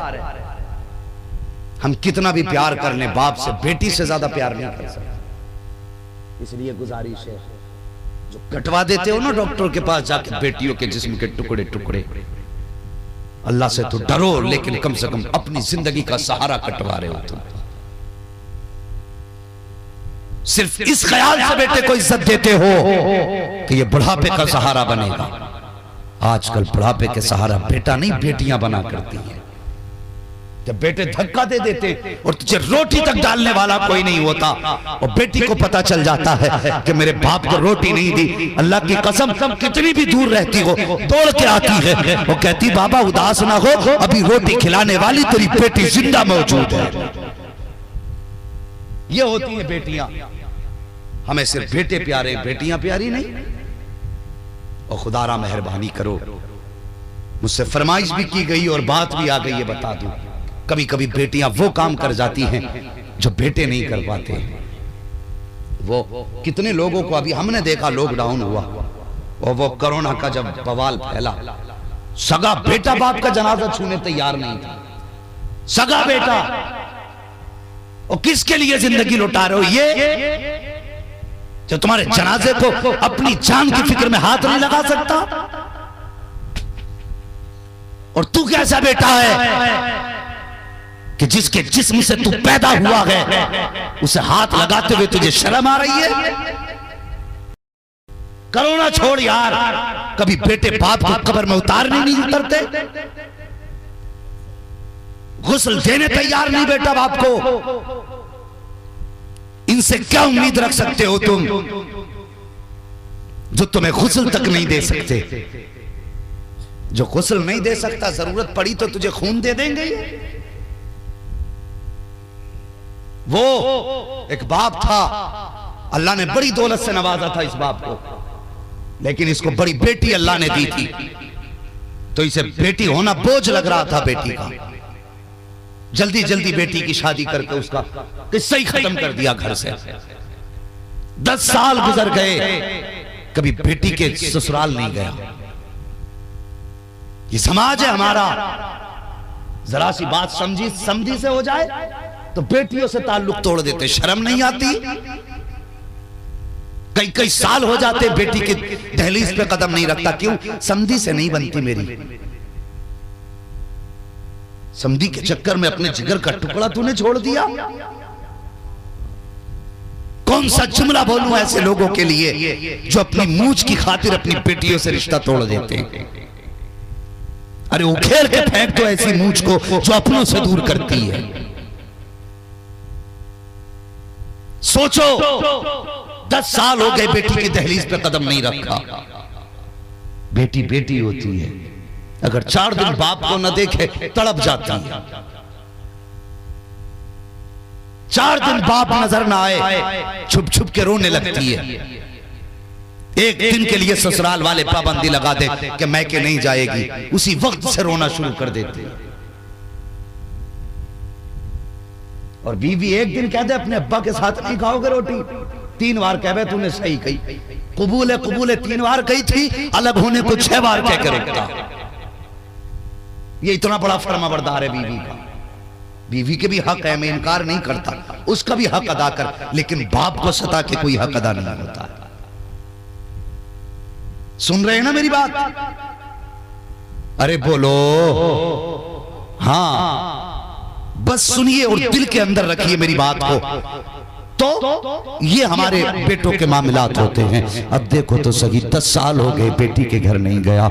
इसने बेटों की शादियां की, अलग अलग जायदाद बांटने की बारी आई। 4 बड़ी बड़ी मीलें थी, बड़ी बड़ी मीलें 4 थी। इसने चारों बेटों को एक एक मील दे दी, चारों बेटों के जायदाद नाम कर दी, लेकिन बेटी को कुछ न दिया और 10 साल से उसके दरवाजे पे भी नहीं गया। इत्तेफाक देखिए, मर्जी कुदरत की कि दर्द उठा पेट में। जब पेट में दर्द उठा उसके, डॉक्टर के पास लोग लेकर के गए। डॉक्टर ने चेकअप किया। चेकअप के बाद डॉक्टर कहने लगा कि तुम्हारे गुर्दे फेल हो चुके हैं, अब तुम्हारी जिंदगी का वक्त कम रह गया है, का कोई रास्ता होगा, इलाज कर। उसने कहा इलाज से ठीक नहीं होंगे, बल्कि गुर्दे बदले जाएंगे। जैसी इतनी बात कही, दौलत वाला था, पैसे वाला था, घमंड था अपनी अमीरी पे। कहने लगा डॉक्टर जितना पैसा चाहिए उतना पैसा ले ले, जल्दी से दूसरे गुर्दों का इंतजाम कर दे। गुर्दों का भी अपना एक कानून है, हर किसी का गुर्दा नहीं पड़ा करता है। जब कोई अपना गुर्दा देता है तभी गुर्दा काम किया करता है, ये गुर्दे का अपना उसूल होता है। डॉक्टर ने कहा था कि कोई भी गुर्दा देगा तुझे शिफा नहीं मिलेगी, तुझे फायदा तभी होगा जब तेरा कोई अपना गुर्दा देगा। जब उसने अपने की बात सुनी, बड़ा घमंड था 4 बेटों पे। इसे लग रहा था मैंने इनके 4 बेटों के मीले नाम की हैं, पूरी जिंदगी बेटों के नाम कर दी। उसने बेटों को बुलाया और बुला के कहा था बेटे मुझे एक गुर्दे की जरूरत है, मैं कुछ दिन दुनिया में जीना चाहता हूँ, मेरे बेटे मुझे एक गुर्दा दे दो। जब इतनी बात बेटे ने सुनी है, कहने लगा तुम्हारी जिंदगी तो कट गई, हम अपना गुर्दा दे करके अपनी जिंदगी क्यों बर्बाद करें। ये कह के बेटे ने गुर्दा देने से इनकार कर दिया। दूसरे बेटे को बुलाया, उसने भी इनकार कर दिया। तीसरे बेटे को बुलाया, उसने भी इनकार कर दिया। चारों बेटों ने गुर्दा देने से इनकार किया। जब 4 बेटे गुर्दा देने से इनकार कर चुके साहिब, फिर क्या हुआ था, उसने कहा डॉक्टर से, डॉक्टर अब मुझे जल्दी से अंदर ले चल, मेरा इलाज कर, अगर जिंदगी होगी तो बच जाऊंगा, नहीं होगी तो मर जाऊंगा। अब तो कोई गुर्दा देने वाला भी नहीं है। ये कह के चला गया और बेटों से अलग इसने चेहरा मोड़ा। जैसे अंदर गया है, सारी रिश्तेदारी में खबर हो गई है कि फलां सेठ जो है अब जिंदगी के आखिरी लम्हात में है, अब खत्म होने वाले हैं। बेटों ने गुर्दा देने से इनकार कर दिया है। डॉक्टरों का कहना है अगर गुर्दा नहीं मिलेगा तो ये मर जाएगा। का अब गुर्दा देने वाला भी कोई नहीं है, लगता है मौत का वक्त करीब आ गया है। जैसी इतनी बात रिश्तेदारी में पहुंची है, बात होते होते यही बात बेटी के ससुराल तक पहुंच गई। जब बेटी के कान में ये बात पहुंची है कि बाप बीमार है,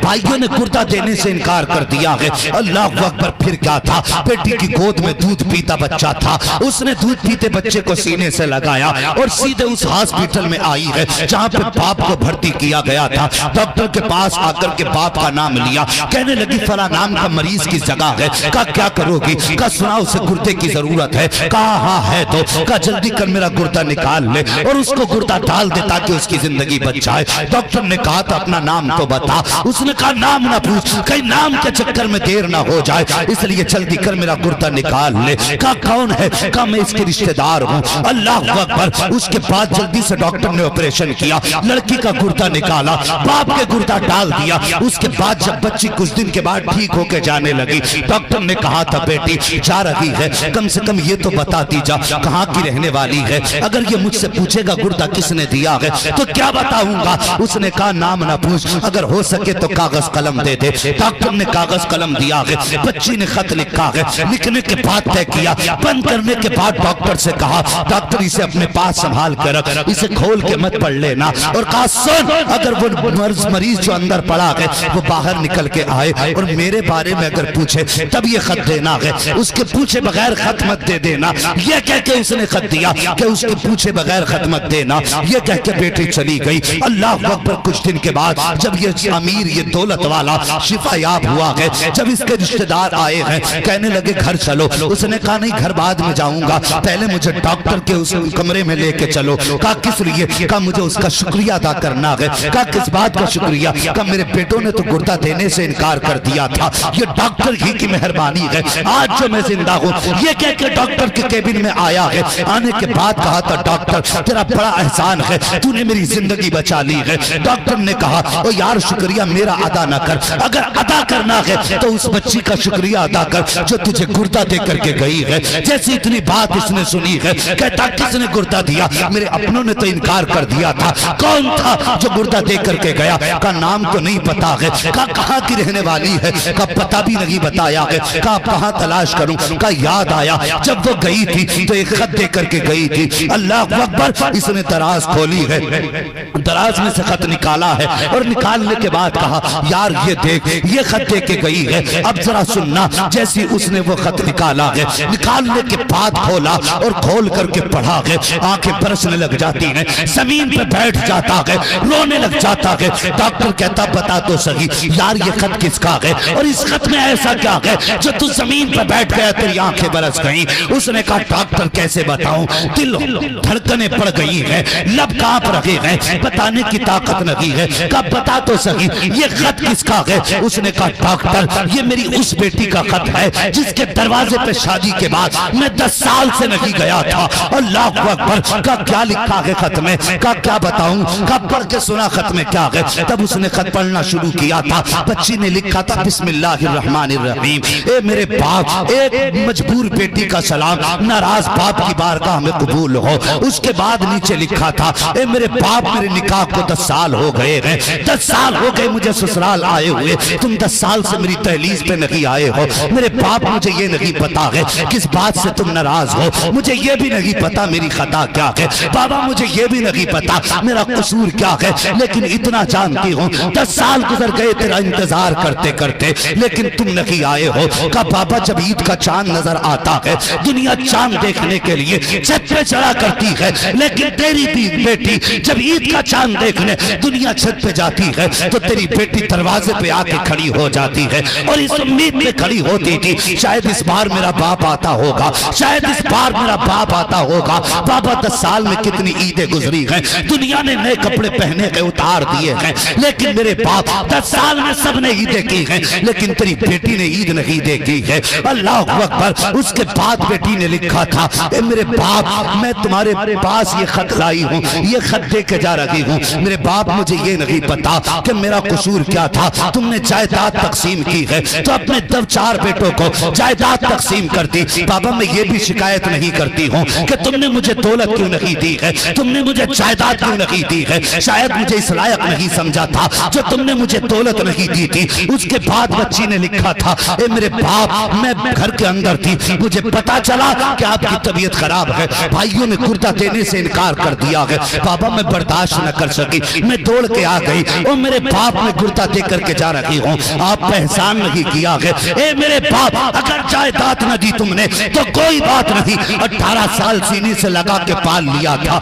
मेरे बाप का ये एहसान कम था, 18 साल तक बेटी कह के पुकारा था, क्या ये एहसान कम था? ए मेरे बाप, 18 साल के लुकमे के बदले में अगर तुम जान भी मांगोगे तो मैं बेटी हूँ बाबा, हंसते हंसते जान दे दूंगी, इनकार नहीं कर सकती। और नीचे लिखा था ए मेरे बाप, मैं जा रही हूँ, इस एहसान के बदले में मैं तुमसे कोई बदला नहीं मांग रही हूँ, बस इतना ए मेरे बाप, अगर मुझसे राजी हो जाए तो इतना कर लेना, अगर मेरा इंतकाल हो जाए आकर के मेरे जनाजे को कंधा दे देना।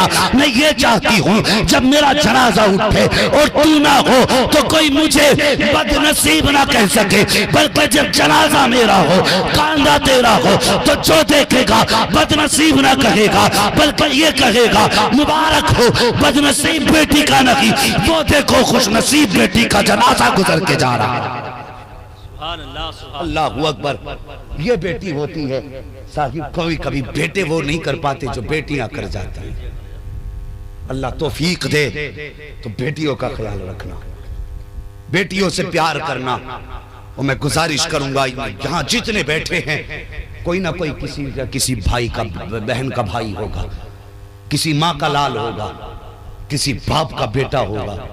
मैं गुजारिश करता हूँ ओ भाई, आज जो सबसे ज्यादा जुल्म होता है, और इसको कहो तो मीठा जुल्म, जो महसूस भी ना हो और काम भी कर जाए, वो जानते हो कौन सा जुल्म है?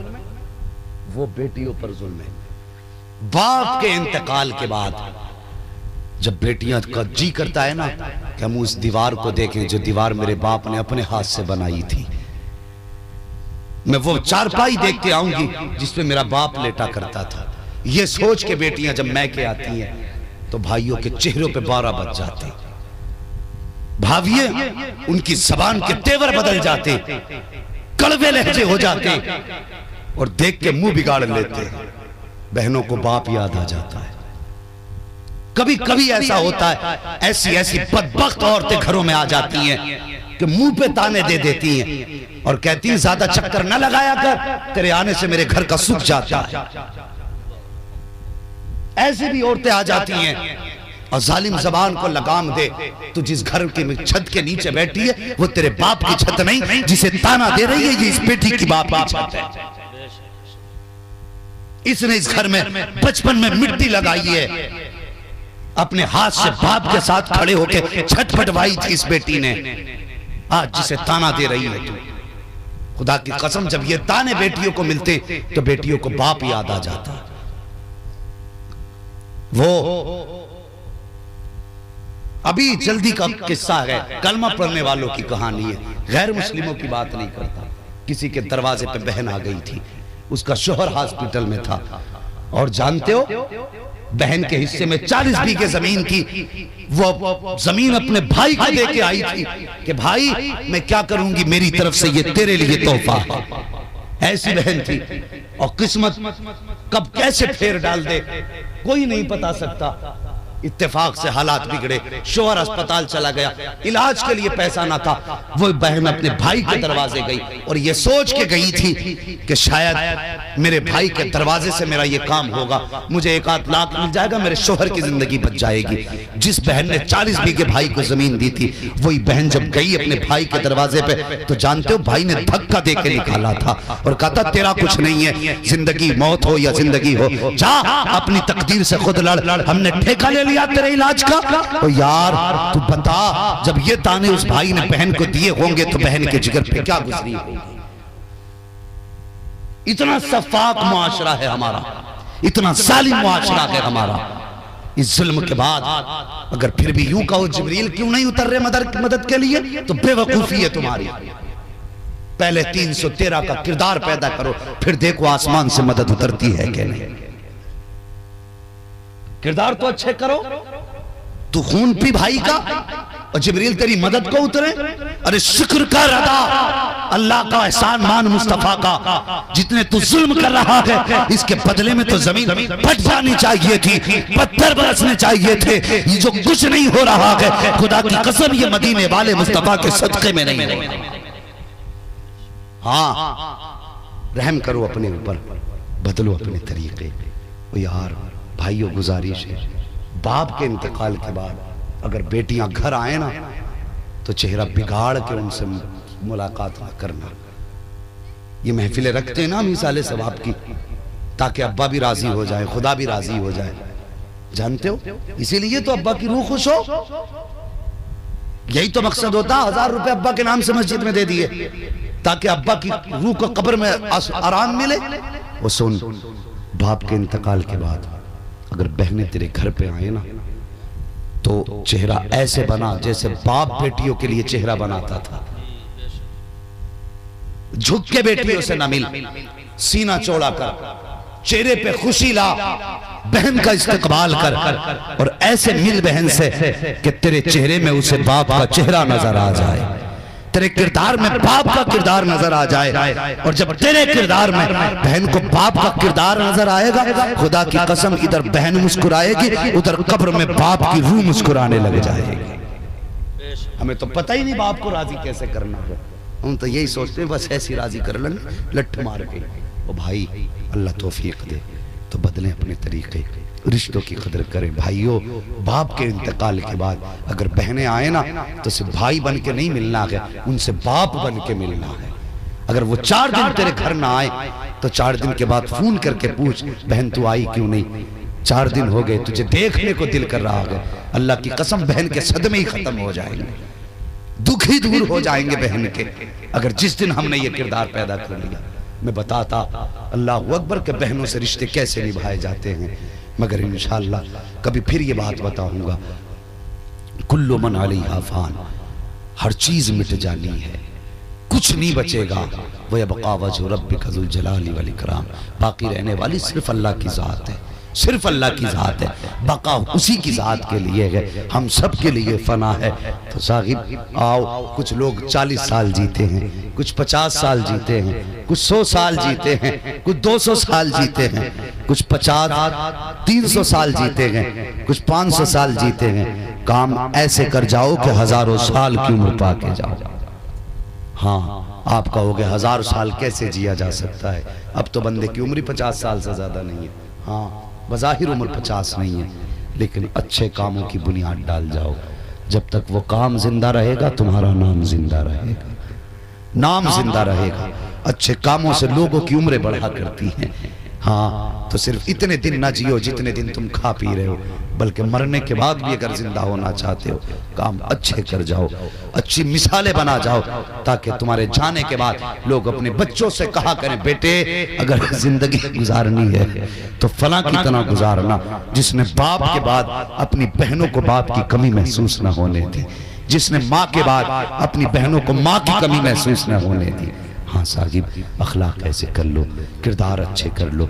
अगर किरदार अच्छे हो गए ना, खुदा की कसम यकीन जानो आंसू बहाने की ज़रूरत नहीं है। अखलाक अच्छे करो। वो यार हम 1000 बार कहें हुजूर हमारे हैं तो क्या होता है, अगर वो एक बार कह दें ये मेरे हैं तो बेड़ा पार हो जाएगा। सही कह रहा हूं ना मैं? अब तो बोल दो अल्लाह के बंदो, बात सही है ना? अगर हुजूर एक बार कह दे ये मेरे हैं तो बेड़ा ही पार हो जाएगा। अमल ऐसे कर जाओ। अल्लाह अकबर। मरने के बाद जब तुमसे तुम्हारे घर वालों के बारे में पूछा जाए, बता किसका हक कैसे अदा करके आया है, तो कम से कम तुम अपनों के तो मुजरिम ना हो। बहन तो गरेबान पकड़ के ना कहे मेरा हक खा के आया था, मुझे रुला के आया था। माँ तो ना कहे कि मेरे आगे का खाना छीन लिया था। बाप तो ना कहे मुझे गाली बक रहा था। है कम से कम ऐसे काम कर जाओ कि जब तुम क़यामत में हिसाब हो ना, तो अपने खड़े होकर कह दें या अल्लाह हम इससे राजी हैं, या अल्लाह हम इससे राजी हैं, या अल्लाह हम इससे राजी हैं। जब तुम्हारे अपने कह देंगे हम इससे राजी हैं, रब का दरियाए करम जोश में आएगा। रब फरमाएगा जब तुझसे तेरे अपने राजी हैं परेशान ना हो, तुझसे तेरा खुदा भी राजी है। ऐसे काम कर जाओ। कुल्लु मन अलैहा फान, हर चीज फना हो जानी है। हाँ, इज्जत की मौत मरो, ऐसे काम करके मरो। लोग तुम्हारे जनाजे में शरीक होने को फख्र महसूस करें, तुम्हारे जनाजे को बढ़ बढ़ के कांदा दें और कहें अफसोस ये दुनिया छोड़ के जा रहा है, हमारे बीच से एक अच्छा चला गया। ऐसे बन के मत जाना, लोग कहें अच्छा हुआ जमीन कुछ तो खाली होगा। हाँ, बस अल्लाह से दुआ करो अल्लाह इज्जत की मौत दे, ईमान की मौत दे। कामयाब वो नहीं है जिसने बिल्डिंगें बनाई हैं, कामयाब वो नहीं है जिसके पास गाड़ी है बंगला है।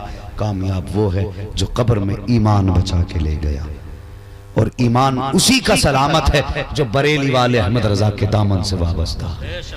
मेरे ताज शरिया के विसाल के बाद इतने फितने उठे हैं, इतने फितने उठे हैं, हैरत होती है नए से नया फितना सामने आ रहा है।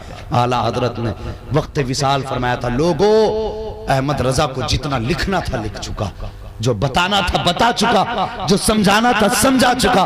फरमाया मेरी तालीमात को सीने से लगा के रखना, अब समझाने के लिए अहमद रजा दोबारा कब्र से उठ के नहीं आएगा। बहुत बड़ी बात मेरे इमाम ने कही थी, यकीन जानो आज वही हक पर है जो आला हजरत के दामन से जुड़ा है, और जो उनसे अलग है तस्बीह इतनी नहीं इतनी लंबी ले ले, दाढ़ी इतनी नहीं इतनी लंबी कर ले, और तू जितने चाहे तस्बीह और मिसवाक ले ले, अगर अहमद रजा का नहीं है तो यकीनन सिरात मुस्तकीम से भटका हुआ है। इसलिए कि अहमद रजा सिर्फ बरेली वालों की औलाद का नाम नहीं है, बल्कि अहमद रजा और आला हजरत मसलक हक का नाम है। तो आला हजरत का है, मसलक आला हजरत का है, वही मसलक अहले सुन्नत पर है, और वही यकीन मानो सिरात मुस्तकीम पर गामजन है। इससे ज्यादा मैं तुम्हें कुछ नहीं बता सकता, वरना तुम्हारी अपनी मर्जी है, जिस जमात के चाहे साथ शरीक हो जाओ।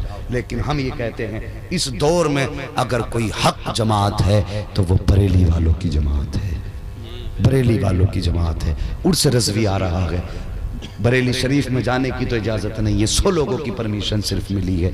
अल्लाह तौफीक दे। और जब उर्स रज़वी आए ना तो सुन्नियों हर घर से उर्स रज़वी के नजारे नजर आने चाहिए, हर घर से उर्स रज़वी के नजारे नजर आने चाहिए, हर बंदा लगना चाहिए ये रज़वी आला हज़रत का चाहने वाला है। जरूरी नहीं है उनके नाम पे 11 किलो की देग बना, अगर 11 किलो का हिसाब नहीं है 250 ग्राम तबर्रुक तैयार कर ले, अपने घर आला हज़रत के नाम का कुल कर ले। खुदा की कसम बरेली का अहमद रजा भी राजी होगा, मदीने वाला मुस्तफा भी राजी हो जाएगा।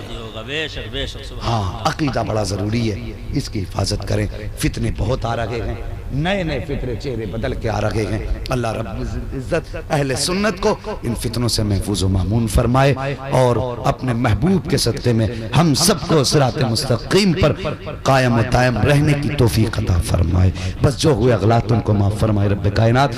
जिंदगी ने दिया साथ तो फिर होगी मुलाकात, चमन रहा फूल खिलेंगे, जिंदगी रही फिर मिलेंगे। मुसाफिर हैं हम भी, मुसाफिर हो तुम भी, किसी मोड़ पर फिर मुलाकात होगी। फकीरान आए सदा कर चले, सदा खुश रहो, ये दुआ कर चले। सारे लोग ईमानदारी से कलमा शरीफ पढ़ लीजिए, ला इलाहा इल्लल्लाहु मुहम्मदुर रसूलुल्लाह, अस्तगफिरुल्लाह रब्बी मिन कुल्ली ज़ंबिन व अतूबु